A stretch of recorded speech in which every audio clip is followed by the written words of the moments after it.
Hey, what's going on, everybody? What is going on? Today is Sunday, March 2nd. So, as I usually do, I just want to check my live, make sure I'm live. In case I'm on here talking to myself, just want to make sure it is recording. If you are joining me today, please let me know where you're joining from. If you're watching replay, please put it in the comments as well. If you are joining me, all right, there we go. So I am live. And if you are watching the replay back, please put in the comments where you are. I think that was my phone telling me that I'm live. If you are watching as well, please put in the replay, sorry, or catching this after. Please put it in the comments as well where you're watching from. I appreciate everybody jumping on here tonight. So we're going to talk about the housing market as usual, per usual. Excuse me. Tonight, I had planned one of financial experts to kind of come on here tonight, have a conversation around financing and budgeting. However, life situations happen, so it has been postponed, and we hope that it'll happen next. We hope that'll happen March the 9th, but we'll see what happens. I don't want to put no more promises out there. I feel like every time I promise that we're going to have somebody on the live with me, they never show up. Outside of course, wonderful realtor friends like David Matney. Hey, what's going on, David?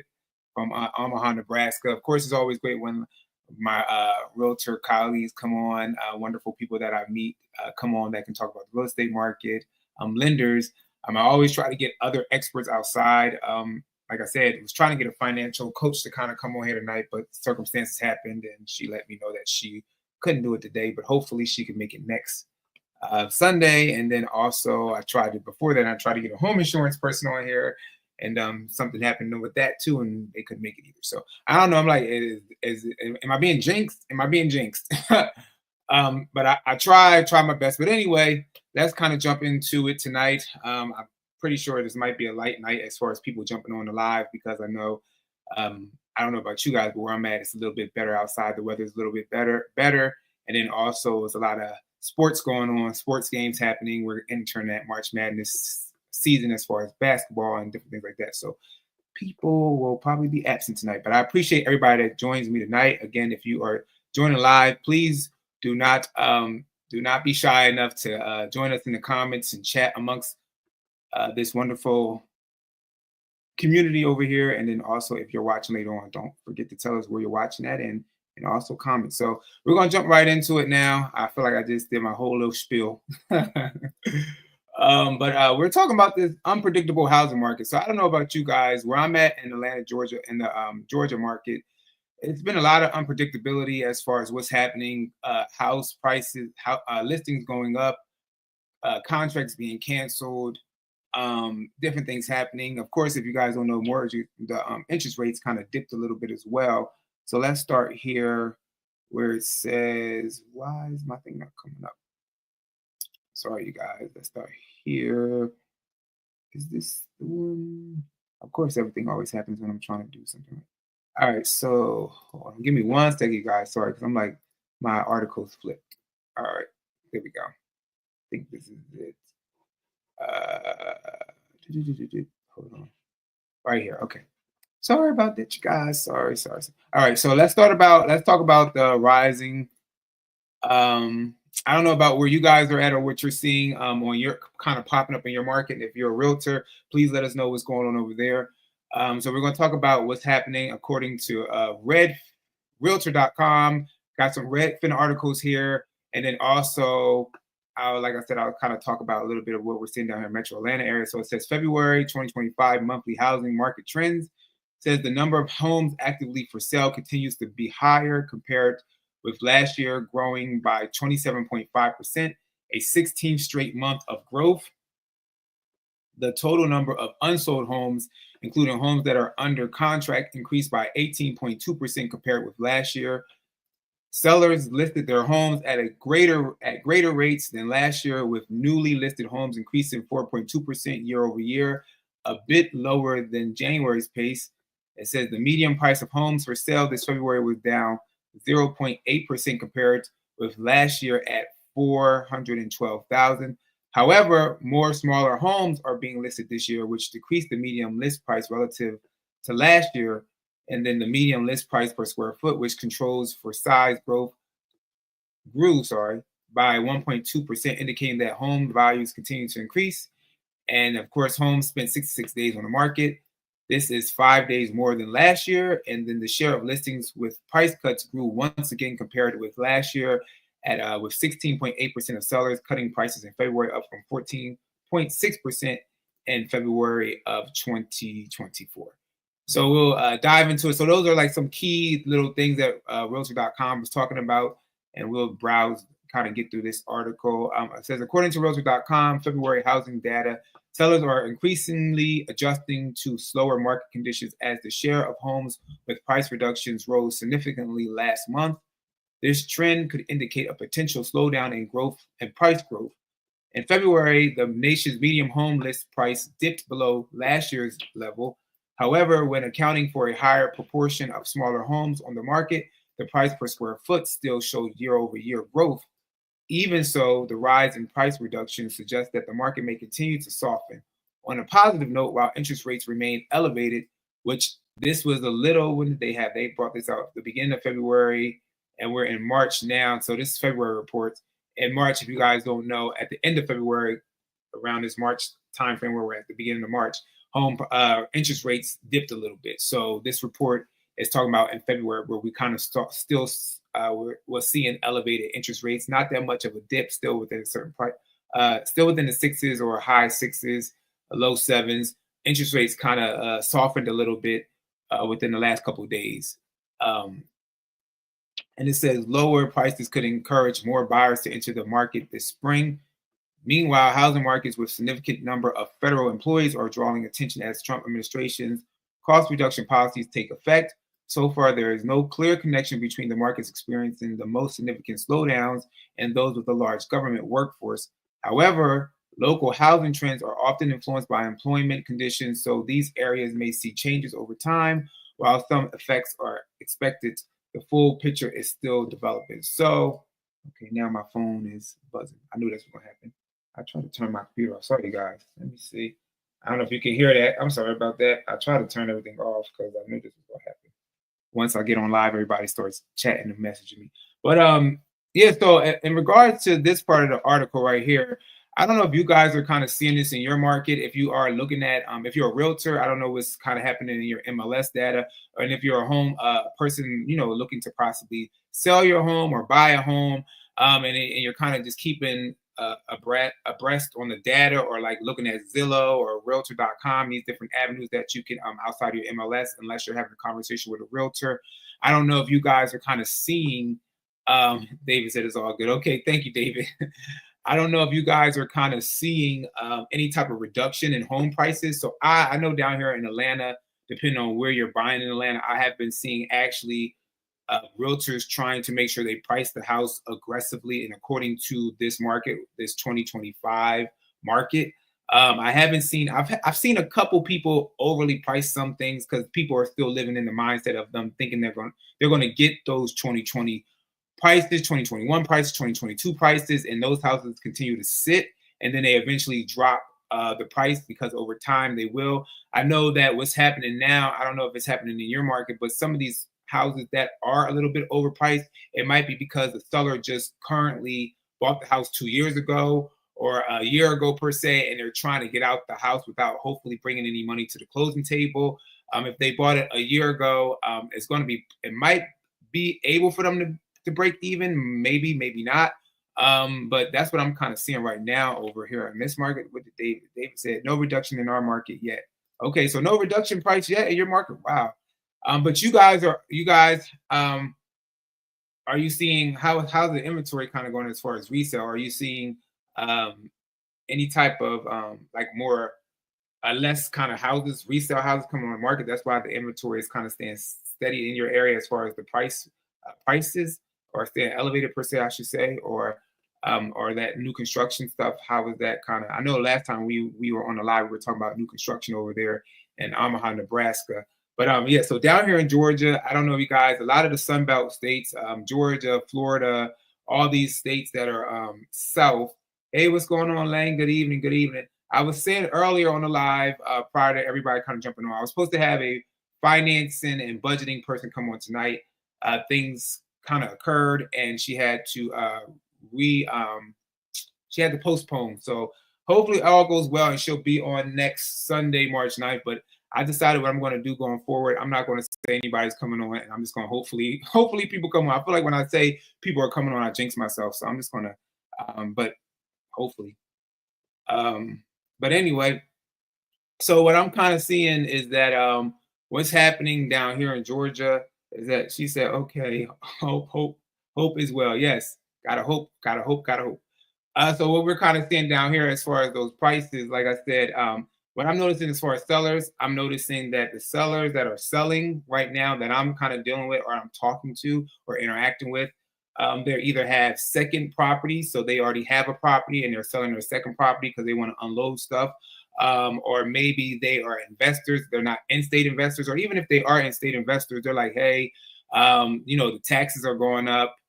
Because as an investor, you don't get to cash in on that homestead exemption and certain taxes local around you. So the taxes are going a little bit higher. Home insurance, of course, is increasing due to the disasters happening. So what I'm seeing as far as sellers, I'm seeing a lot of sellers down here in Georgia. Every market is different. So I don't know what you guys are seeing in your market. Just let me know in the comments.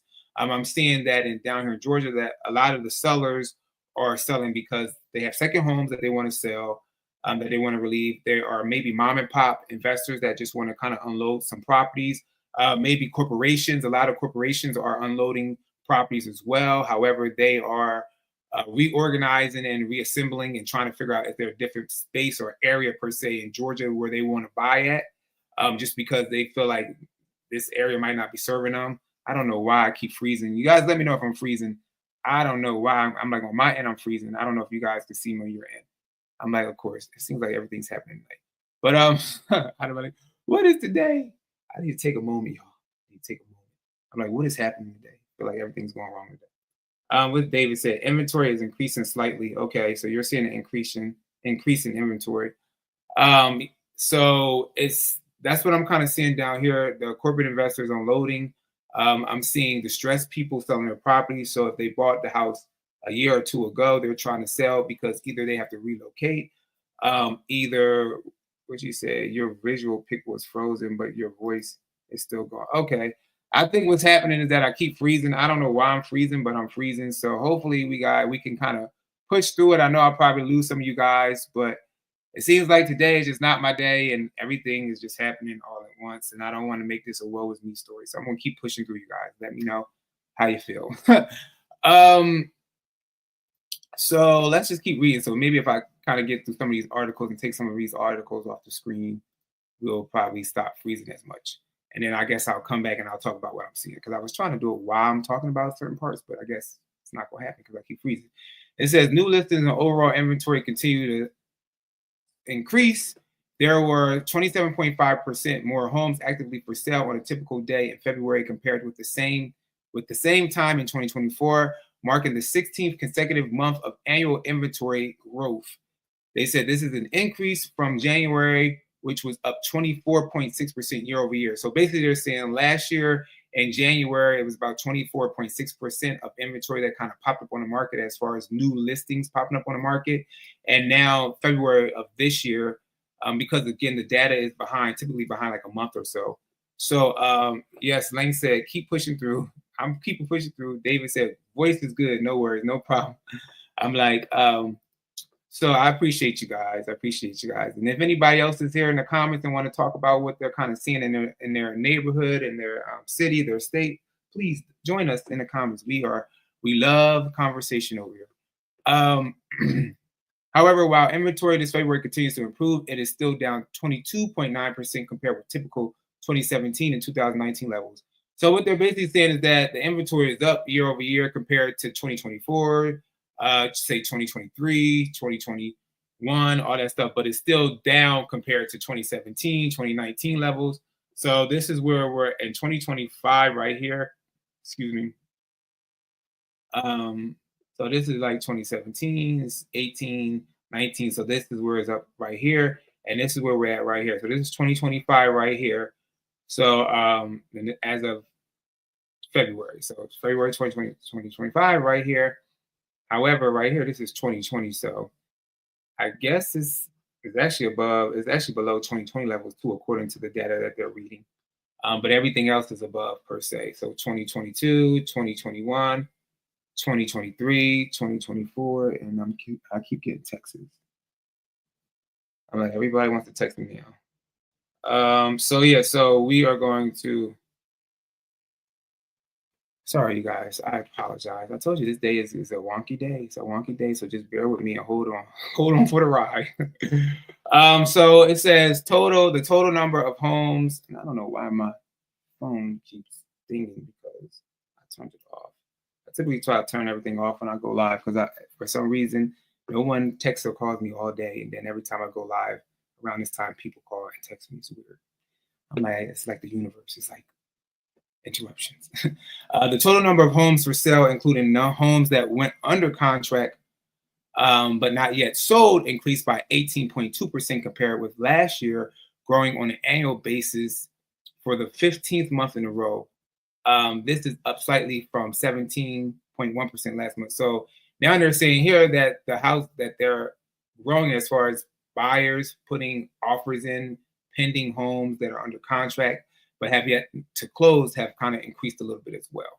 So they're showing you this as far as breaking down those listings that are pending under contract. The number of homes under contract but not yet sold, pending listings, continue to rebound in February, increasing by 1.2% compared with last year.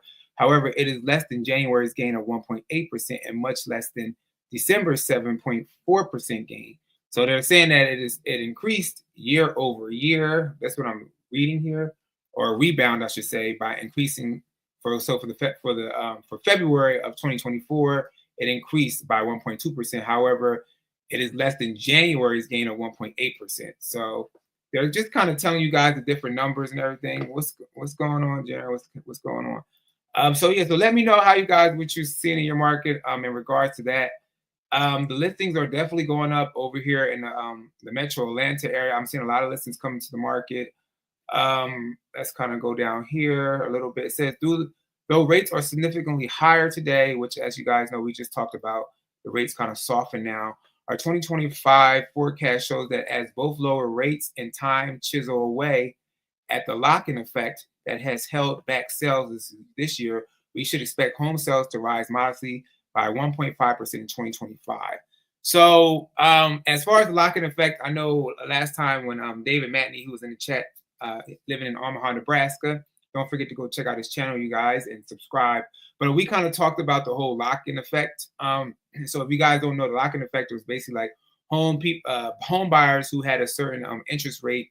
They were kind of calling it the lock-in effect. They didn't want to move. They didn't want to sell their house. They kind of felt like they were locked in because they had lower interest rates. And I would also attribute the lock-in effect to people who don't have no mortgage at all, because I'm locked in. I'm like, I don't want to go nowhere if I don't have a mortgage. You know, some people do. If they have enough equity in their house, they have been selling it. Like I've helped one home seller sell their house. They had no mortgage on it, a lot of equity, and they wanted to sell it, right? And they took that money and put it towards another house to actually pay off a mortgage and not have a mortgage per se either again. So they're kind of seeing that, but what they're saying basically right now, what's happening, like I said, a lot of this lock-in effect happened in 2021, 2022, 2020, when those interest rates were like 2%, 3%, 4%. And what's happening now is that some of these people are like, I don't know if I want to stay here anymore, or maybe they were remote workers and they moved down to moved to a certain area to work remotely, and then their job is like, you got to come back in the office. So now what's happening is that they have to sell their house and they have to relocate. Last night I was out with a friend, and my friend Jaren, who's in the chat with us, we were out with a friend, and I have a friend who bought his house a couple years ago, and he was talking about his property taxes and how he would rather be a renter than a homeowner because all the foreseen maintenance and all the property taxes skyrocketed from. His mortgage went from $3,500 a month to dang near $5,000 a month due to the increase in property taxes. So you have some people like that who kind of bought homes that might be like, hey, I don't know if this is the best thing for me right now. I think I'm better at doing this, because I know he said he felt like he was better renting. So some people might be selling because of a situation like that, where they feel like, okay, this is too much of a upkeep for me. This is too much of he said, you are too hard on yourself. Oh, thank you, David. I appreciate it. He said, you are too hard on yourself. You always do a great job with your streams. I appreciate it, David. I appreciate it. Thank you. Thank you. I appreciate you all you guys being here joining me. I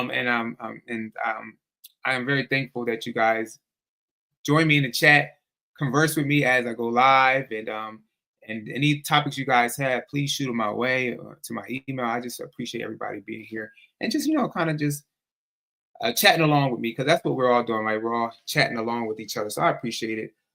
So yeah, so that's what I'm kind of seeing as far as what's happening. And it says on the bright side, sellers increased their activity this February as newly listed homes were 5.1% above last year's levels. However, this is a decrease from January's rise of 10.8%. This puts new listings activity at its highest February level since 2021. While rates remain elevated, we might, and again, like I told you guys a little earlier, rates kind of softened. So I would definitely go ask if you are in the market to currently purchase a house and you do want to be a homeowner, if that's what you seek to do. I would definitely say go have a conversation again with whatever lender you talk to, mortgagor, whether it be a broker, whatever, whoever you guys kind of had a conversation with, your banker per se, and just ask them, say, hey, where are the rates today? And again, the purpose of me doing this live is to educate everybody. That's the purpose of me doing lives. I don't want nobody to take the live that I do as like kind of scaring you from homeownership. Ultimately, like I always say, it's your decision whether you want to be a homeowner or not. But I just want to be very transparent about what is kind of happening and what they're kind of saying and what I'm personally seeing in the market. Right here it says regional and metro area inventory trends. 15 southern and western metros have more inventory than pre-pandemic levels. So it says in February, all 4 regions continue to see an active inventory growth over the previous year. The West saw listings grow from 37.4%, while inventory grew from 29.9% in the South, 18.7% in the Midwest, and 9.2% in the Northeast, compared with typical February from 2017 to 2019 before the COVID-19 pandemic. Hopefully, I know sometimes we say certain words, they kind of strike your chin. Hopefully. Inventory gap was smallest in the South and the West, down by 7% and 9.1% respectively. Inventory was down by a larger 45% in the Midwest and 58.9% in the Northeast. So the inventory of homes for sale increased in all of the largest metros compared with last year. Metros that saw the most inventory growth included Denver by 64.4%, San Diego 61.3%, and Las Vegas 60.8%. Despite the higher inventory growth compared with last year, most metros still had a lower level of inventory when compared with pre-pandemic years. So again, they were going back to the whole thing, and I'm saying like the inventory has grown compared to just a couple years ago. However, it still hasn't hit that peak or grown above that those pre-pandemic levels in 2017, 2008, 19. Let's go down some more. It says homes are staying on the market. So right here, this is another thing that I'm seeing down here in the Metro Atlanta area as well. Homes are staying longer on the market, and some sellers are like, I don't understand. Why is my home staying on the market so long?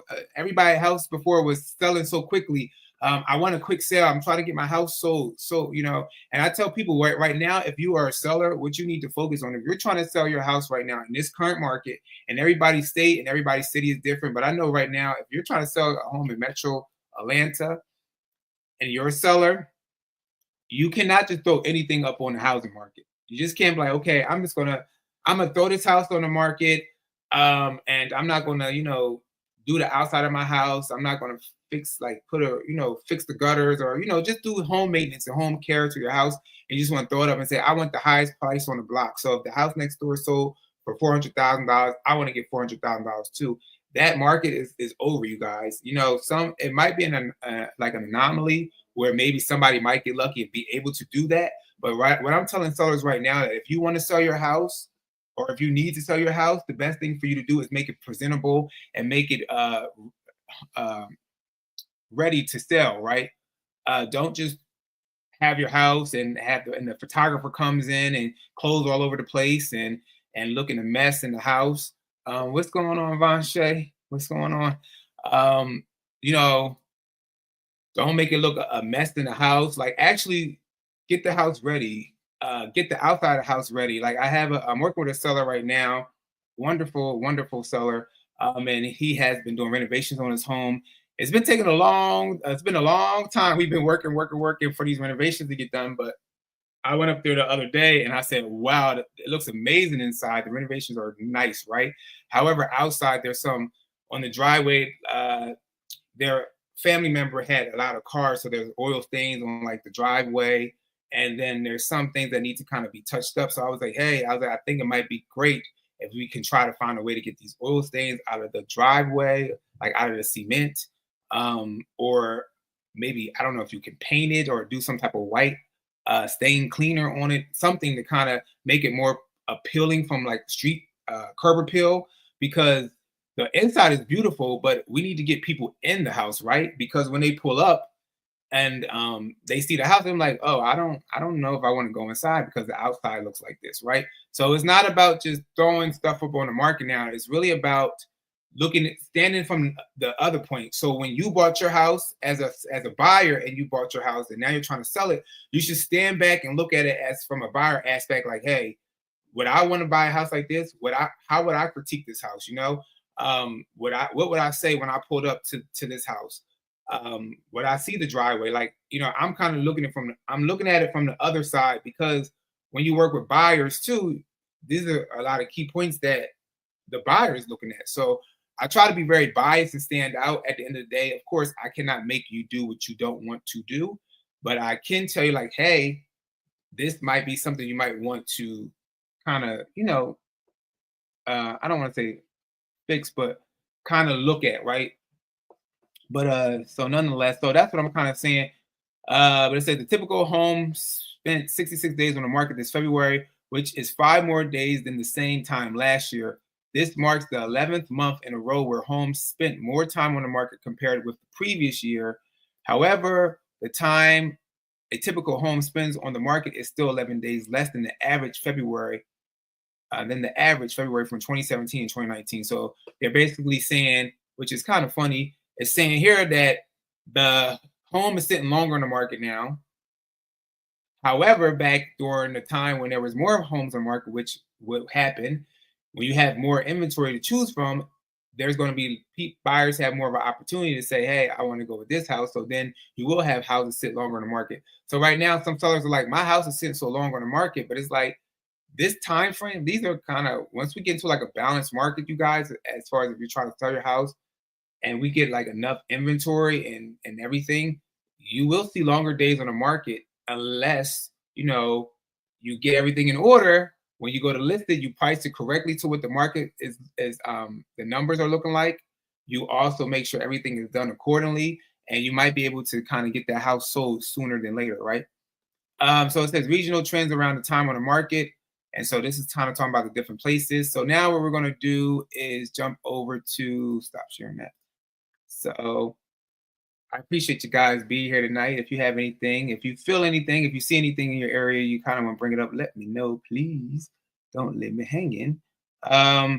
So let's talk about, I had this one right here. All right, we're going to talk about the home buyer, because what it's saying too, as far as home buyer demand, kind of saying that the home buyer demand, as you guys might know, and of course this varies depending on where you are at in the country. Okay, what is going on? Now my computer is buffering again. All right, so let's see. Share this right here. I don't know if you guys can see it. Let me make this a little bit bigger so we can kind of see it. All right, so this right here is stating in regards to, it says home price growth slows as mortgage rates dip to the lowest level in over 2 months. So as we mentioned earlier, the interest rates, mortgage interest rates have softened a little bit, right? So the median U.S. home sale price rose just 3.5% year over year during the 4 weeks ending February 23rd, the smallest increase since September. And so what I want to tell you guys too about the whole, because I don't know, again, every market is different, but I know down here in the Metro Atlanta market, what was happening is that a lot of the medium home sale, or a lot of the homes that were kind of being sold that kind of pushed up our medium home sale, it was because a lot of them were high price homes. They were let's say $1 million homes, $800,000 homes, 700,000, 600,000. Very high price homes that were kind of selling. So that kind of made our medium level, the medium purchase price down in Metro Atlanta area higher. So I know I hear like a lot of realtors down here in the Metro Atlanta area, like, well, year over year, our median price of the homes are up, and I'm like, well, yeah, they're up because these are high price homes people are buying. But if you actually account the smaller homes with the lesser price points, and we actually factor stuff out that way, you you can basically say that it's the higher price homes that kind of kept us at that certain medium sale price. But if we kind of snatch those away, and that's what's happening now a little bit, some of these higher price homes down here in the Metro Atlanta area, some of them are sitting longer. And with them sitting longer, it's actually decreasing our medium sales price a little bit. So I don't know what you guys are seeing in your area. Again, the articles that I read, these are like national articles, so it's adjusting according to every state in America per se. But as they have it here, they have like the medium U.S. home sale price rose just 3.5% year over year during the 4 weeks ending in February 23rd. And again, like I said, it could be from those higher priced homes that are pushing up that medium sales price, right? Because you have California, you have New York, you have all these high price areas per se, right?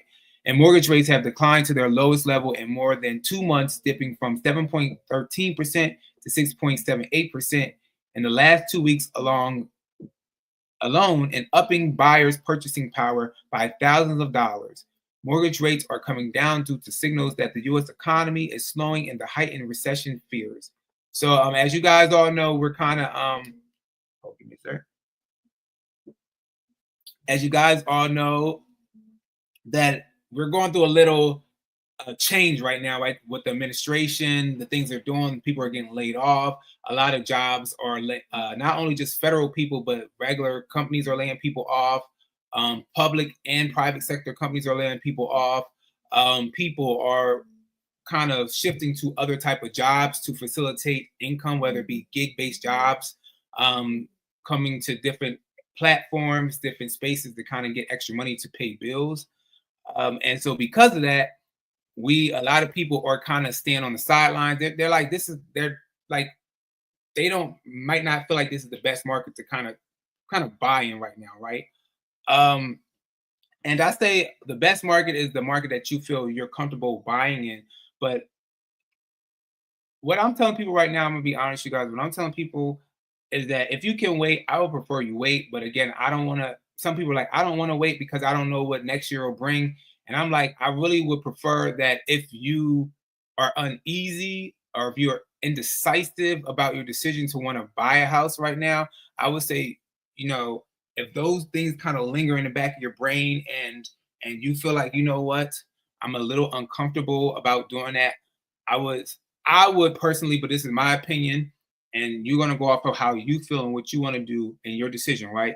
I would say wait. If those questions hit your brain, if you have an uncertainty and an uneasiness about home ownership, then I would say wait, let the dust settle, let all this stuff that's going on kind of clear, and then kind of see what remains in that path, right?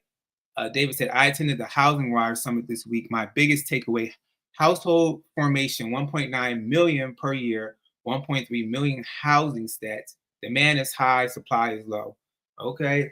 I'm like, how was that? That must have been a nice summit to kind of attend, the Housing Wire. I have to get to that as well and attend one day. But yeah, his household formation is 1.9 million per year and 1.3 million housing stats.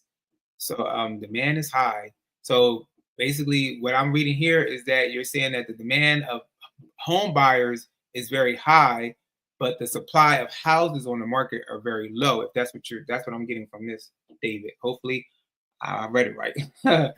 Hey, what's going on, Chloe? How you doing? Happy Sunday. Happy Sunday. And I definitely can agree. Sounds like something's going on in my living room.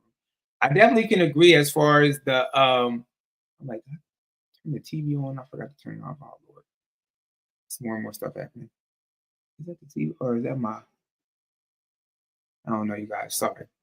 I try to make sure I get into a room and shut the door so I can make sure no nothing interferes instead of doing it in my living room.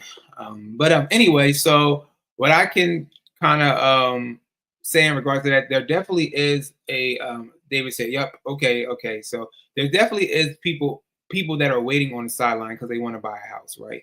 A lot of the American dream has been, of course, you as you grow older, you one day are able to eventually buy a house per se. Get married, have some children. A picket, what they say, the white picket fence, the dog, and everybody.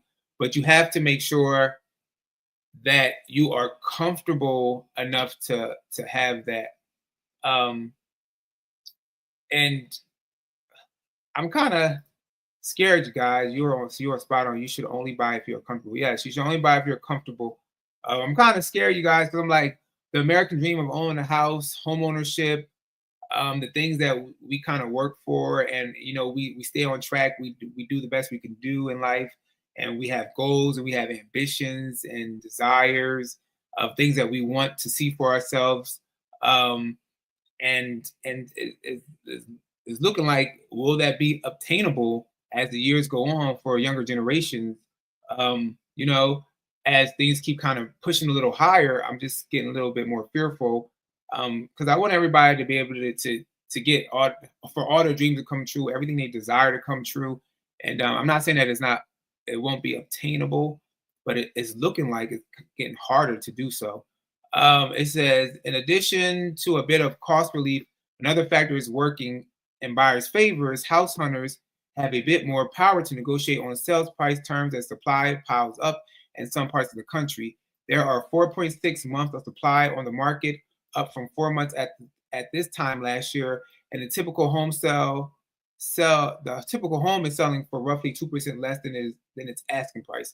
So yeah, so typically a balanced market, you guys, if you don't know, is between, you want to try to get that 5 to 6 months supply to be balanced. So right now, would it be at 4.6%? This is nationwide, so again, it could vary state by state, county by county, city by city, whatever, as far as the supply in that area. But of course, nationwide, they're saying totaling everything up is around 4.6 months of supply on the market. If we can kind of edge that 5.5 ish area, we can then tilt more towards a more balanced market where more people will have the power, hopefully in every state, to be able to negotiate. Like I said, down here in Metro Atlanta, Georgia, right now, if you're trying to buy a house down here in Georgia, I will tell you guys to negotiate. I will definitely tell you guys to negotiate. Yes, again, every real estate is very relative to the county, the city, because maybe you might be in one part of the area or the city per se where there's not that many houses currently for sale, right? Then you might be on the other side and they might have a lot more inventory. So you might have to say, hey, let me think about, if I'm gonna purchase over here, let me just really sit down with my realtor, look at what the market is doing, have a great conversation, get the data, get the comparables, ask the realtor to kind of dig into that MLS, see what things are the things that sold, see what the financing terms were in regards to that, see if they got any closing costs. Like you can see all that on the back end. So ask your realtor to do that so that you can make a more informative decision to buy. And that way you can try to buy at a price point that makes sense, not only for you that you're comfortable in, but also makes sense for where the market might possibly go, right? We can't predict where the market's going to go. We don't know if it's going to go up some more. We don't know if it's going to, I don't want to say crash. We don't know if it's going to soften more. So you kind of want to put yourself in a spot that makes sense to the area that you're buying in and what the appreciation levels have been look like in that area, right? So that's why I would just say, just do your homework just to see what could be best for you. So sit down with the realtor that you're working with and say, hey, can we maybe go out one day for lunch. I don't know if some people want to do that, but if you have a good relationship, a good rapport with the person you're working with, say, hey, can we meet up somewhere for grab some coffee? I'm not a coffee person, y'all, so I guess I would say that if we grab some coffee somewhere, I probably would just get water. I like to drink water. So I would just grab some water, some ice water, and sit down with you, and we can go through everything in person. I'm a person that like to talk, as you guys see on these daggone YouTube lives. I like to run my mouth, but sit down and I have a conversation. Just the other day, I'm currently working with a buyer client. So just the other day, we were on the phone for 2.5 hours because he's out of state, and we were, going through the purchase and sell agreement, the offer that he's trying to put in, step by step, reading everything. Went through, talked to him about the comparables, what we were seeing in the area. Really doing our homework before just throwing anything in as an offer. David said, I'm bullish on America. We will work through this. It will take time and people will have to plan ahead. It's tough, but it will change. I do agree with you with that as well, David. I do agree that we have to work through it. That was the purpose of, like I said, me kind of trying to bring on a financial coach, right? Because I really wanted us to have this time and people to ask questions of as far as like budgeting, right? Because me and her had this conversation where a lot of Americans budget, however, a lot of them do not budget correctly. So I kind of wanted her to give her insight around that and also different tactics to help people that might have problems with credit and everything. She's not a credit repair person. However, she can give you some insight around credit as well. So I kind of wanted her to come on. So I'm praying to God that, again, like I said, we will see her. I'm not going to put a date on it no more, or a time in which I kind of ask people to come on, and hopefully I'll surprise you guys going forward. And when we come on here to talk live on Sundays, you guys will be like, oh, so another person's on here with Devon. But yeah, so I definitely want that because I feel like now, as of right now, I feel like now more than ever, just from what I'm looking at, what I'm seeing now more than ever is a time where we need to understand our finances as Americans. And even if you're in a different country and you're watching the YouTube, if you're in a different country, everybody's going through something, right? Around the world, we need to understand our finances. If we have any goals that we're trying to hit, we need to lay everything out. My new thing that I started doing, even with buyers now, I did it before when I first started real estate, and then I kind of fell off doing this with buyers, home buyers. But now I give my home buyers homework, and I know everybody like, oh, you over here giving people homework, Devon. But I realize that I'm giving homework in the sense of I want you to be able to retain everything that you say, and then also when you send it to me, that it's your decision. Because ultimately, if you're buying a house, it's your decision. It's not my decision. It's your decision. So I want you to do outside of me doing my homework, I need you to do your homework. So what I've been doing now is after we have like our buyer consultations, after we go through our agreements, the contracts, the agreements, you know, allow people to interview several other agents because that's what you should do. And if you want to work with me when you come back over to work with me, what I basically say is, that, okay, let's sit down and let's create a sheet of your wants, your needs, and your negotiables. As far as when it comes to buying a house, your wants, your needs, your negotiable. And then let's also, with your pre-approval amount, or even if you're buying with cash, let's put a number on a piece of paper that you don't want to go above. I always tell people, do not buy at the top of your pre-approval. If you're financing, it's just not the best thing to do, but you can do whatever you want to do because it's your decision, right? But I want you to kind of put a number down on the paper. And also what I want you to do outside of that is if there's a particular house that you've seen online, right?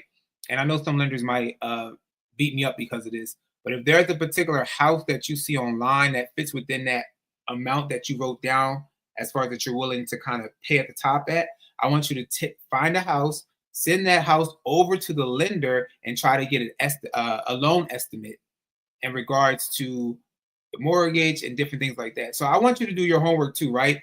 Because the purpose of us working together is to be a team to get you in the right spot where you want to be. But we all got to do our homework tandemly. Lang said, yes, David, I believe many people want to buy, but the best is probably to continue to keep saving, then purchase when we see the open window. Yes, if you please, the idea of a financial coach to help guide us is a great resource. Yes, it's a great resource, and I just want to like I said, I feel like more than now, right now, where we're at in America, and we just need to really just hone in, like Lang and like David said, we need to hone in and plan ahead and understand our finances. Because things are, like I said, things are shifting in this market right now. We have a new administration in. We see a lot of stuff happening right now as far as housing, but not just in housing and altogether, like, you know, globally, economically, job wise. So yeah, we need to kind of hunker and anchor down our whatever we say with our finances. Is that there's a sign that slowing price growth, declining rates, and more favorable conditions are bringing some house hunters back to the market. Redfin's home buyer demand index, a seasonally adjusted measure of tours and other buying services from Redfin agents, has jumped to its highest level since the start of the year, and Google searches of homes for sale nationwide have hit the highest level since September. It says, but home sales have yet to improve. Pending home sales are down 6.2% from a year earlier, in line with decreases we've seen since the start of the year. Even though mortgage rates have declined a bit, the typical monthly housing payment is just $32 shy of its all-time high. Sales could pick up in the coming weeks if the increase in home tours turns into more offers and or mortgage rates continue coming down slightly. So yeah, so people are so this is what Redfin agents are saying. Like they're saying that they're seeing a lot of people come to the Redfin site in regards to searching for homes for sale. And what I noticed a lot too is that I don't know if you guys noticed this, but if you go to like a lot of to the Zillow, right? If you go to Zillow, and I want to pull this stuff up, but I can't as much because let me see. Let me try to just pull something up on Zillow. Let me see. What's the place? I'm just gonna put homes. Okay, now my computer's acting so I'm gonna pull this up on Zillow real quick. And if you guys know, if you go to Zillow, like I'm not the biggest fan of Zillow, I'm gonna be honest, y'all, but I just go here because I know this is one of the consumer platforms that you all are able to kind of see. Let me see. I'm trying to think of a home that I could put in here real quick. Oh, let me see. Just put home Zillow. Sorry, you guys, you can't see. I'm just trying to see if I can pull something up. I want to see if I can pull something up because if I do, I got to make sure that you can't see the address, because if it's the address in there, the YouTube will flag the video and they'll try to take it down. But let's see what David said while my computer's trying to buffer. He said, I love the idea of having a financial coach as a guest and putting folks on the right path. Yes. We need a financial coach, someone to help guide us through the process. If the president is releasing this 5K, that's going straight to my account for a house. Yeah, hopefully that would be nice if they gave us the 5K. I know what you're talking about, Lang. They were saying as far as giving us, some money and giving people some money per se. I don't know. We'll see what happens. A lot of people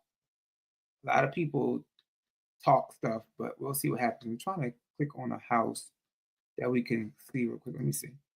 A lot of people I say one thing that I've noticed in life is that a lot of people talk, but not enough people take actionable steps to get things done. And that's in everything in life. That's not even, just in this particular fashion, but everything. Like I even see it when it comes to people wanting to even purchase homes or sell homes and do stuff like that. You'll give people the resources, you'll give people the tools, and a lot of people will say things, but no one will follow through. So that always tells me too, okay, let me move. That always lets me know too. It gives me an insight like who's serious, who's not serious. And like I said, I think I'm probably one of the people in real estate that don't push people. So I think some people might look at me like, oh, does Devon really want to help me or care about me? I'm like, no, I truly want to help you and care about you, but I don't want something more than you want,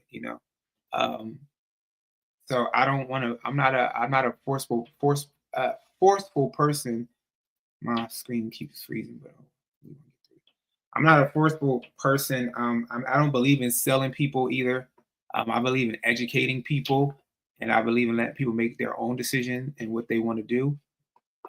So I will never force you to do anything. I'm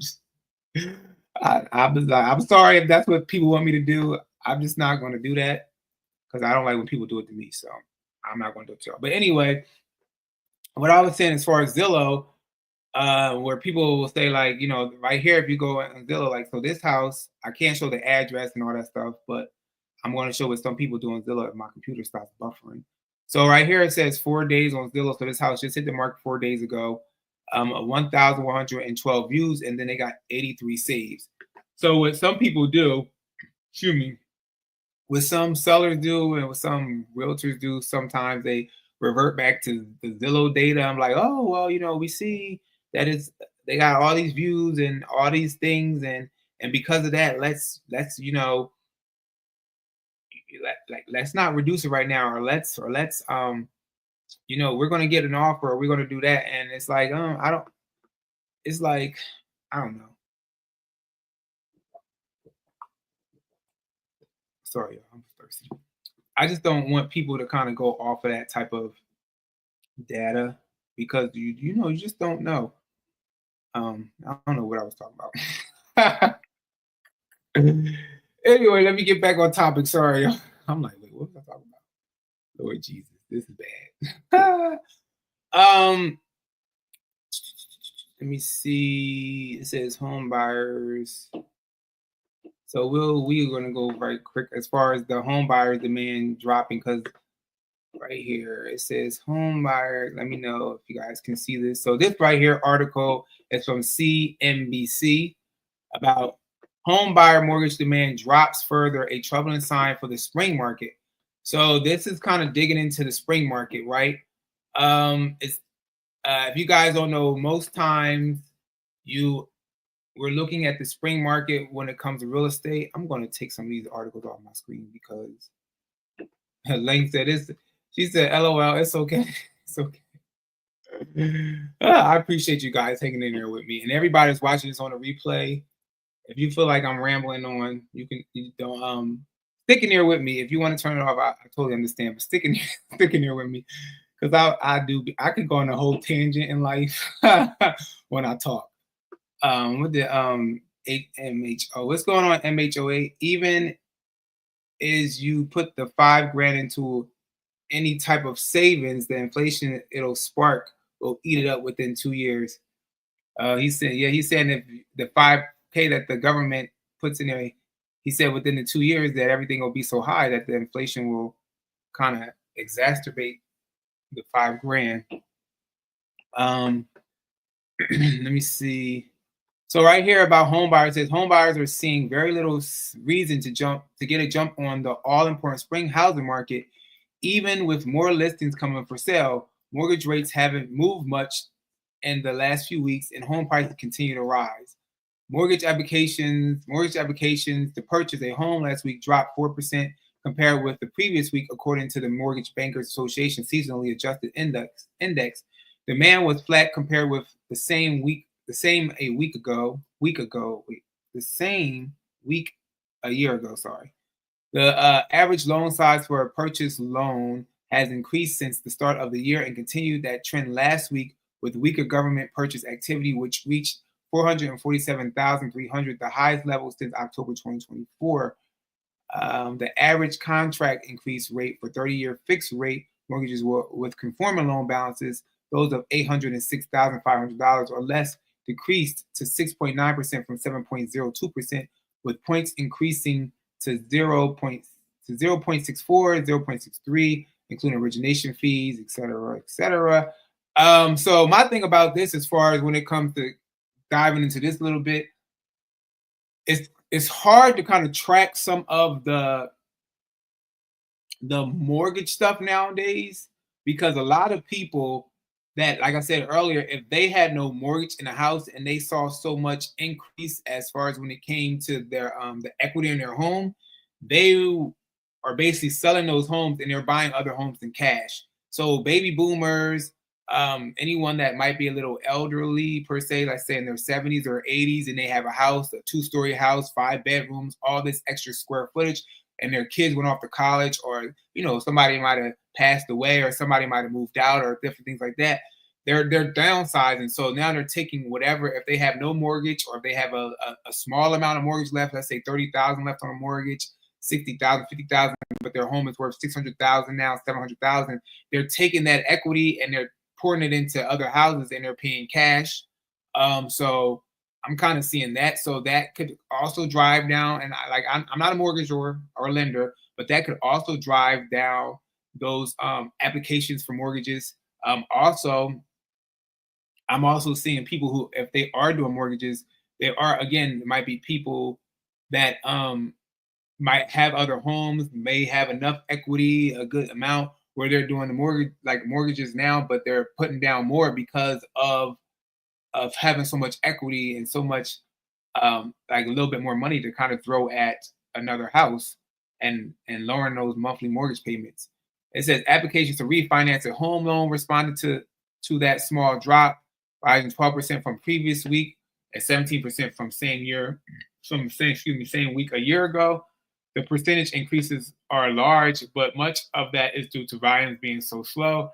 What I say here about refinancing, because people do ask me about refinancing, I'm not a person that's going to tell you, oh yeah, buy the house and you can refinance this and this. I don't know what's going to happen in the economy. I don't know what's going to happen with the housing market. I'm just going off of what the current market is telling me, what the current data is telling me. So I'm not one of those people that'll tell you guys buy the house and refinance.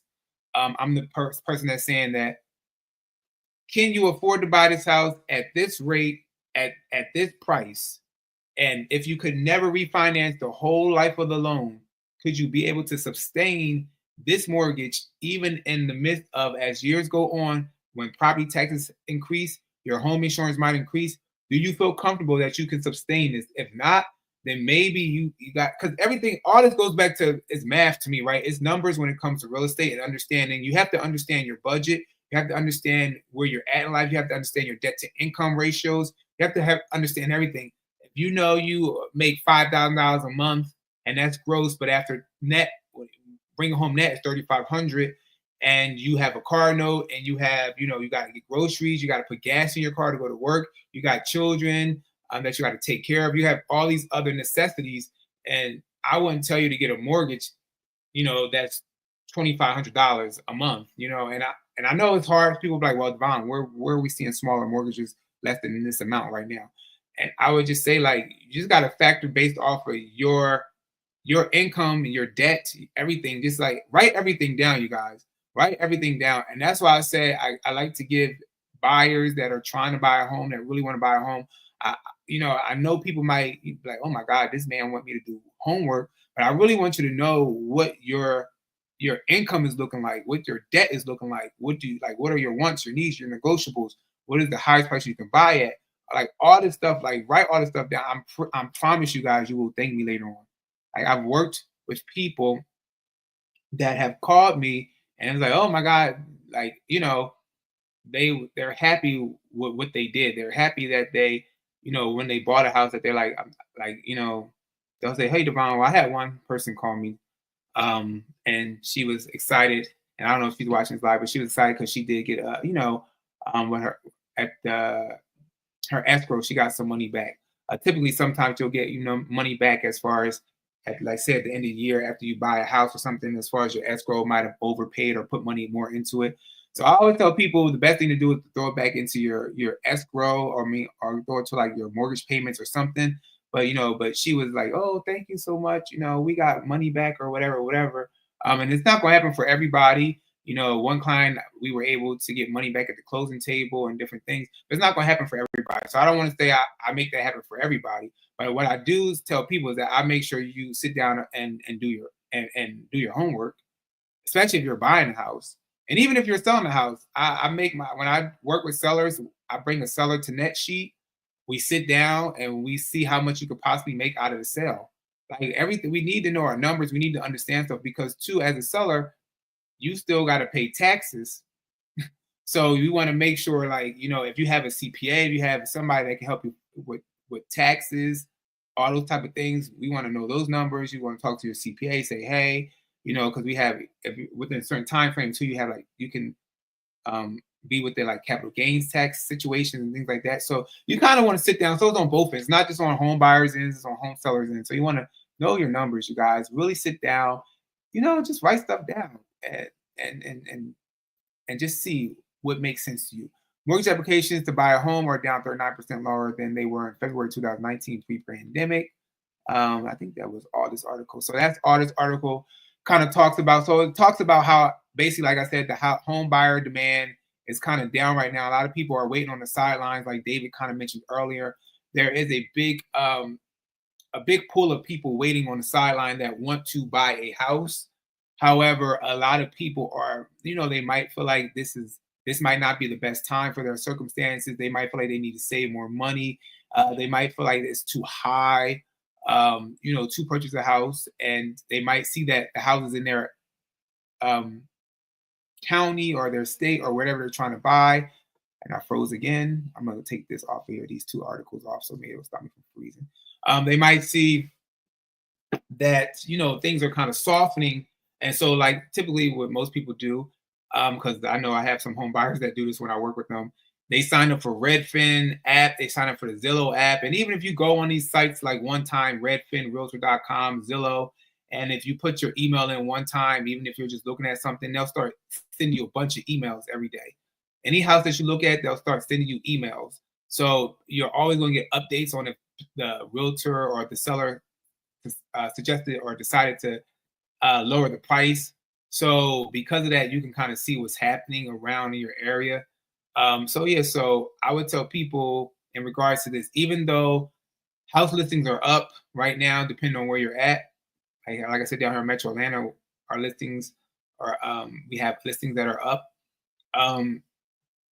Even with things being up right now and the housing demand being down right now, I would say definitely make a plan. Everything is about making a plan, and make sure whenever you're ready to do whatever you want to do, whether it be sell or buy, just be very mindful of your decision.